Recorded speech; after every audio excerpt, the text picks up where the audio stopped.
C'est la capitale du Pays Basque, mais footballistiquement, tout le monde s'en fout. En Espagne, quand on dit Pays Basque, on pense à Bilbao, à San Sebastián, mais très rarement à Vitoria-Gasteiz. Il faut dire que San Sebastián, c'est quasi collé à la frontière française, et que Bilbao, c'est pas très loin non plus. Dans tous les cas, il y a la mer dans les deux villes. Néanmoins, riche de ses 257 000 habitants, Vitoria-Gasteiz est bien en place au pied des montagnes basques. Sportivement, la ville rayonne grâce à son équipe de basket, 4 fois championne d'Espagne dont la dernière fois en 2020, 2 fois finaliste de l'Euroleague et 1 fois vainqueur de la Coupe des Coupes européennes. Bon, après en termes de football, faut bien avouer que c'est pas l'Athletic, c'est pas la Real, c'est le Deportivo Alavés.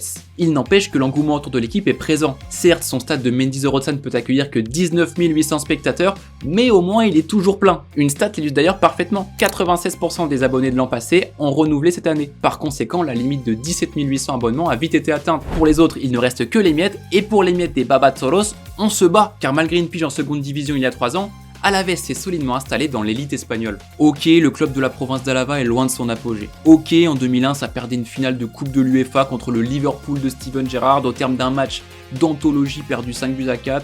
Ok. En attendant, si la planète foot se fout royalement de Vitoria-Gasteiz, par son histoire de plus de 100 ans, l'équipe peut compter sur le soutien sans faille des locaux. Et après tout, ne serait-ce pas mieux ainsi?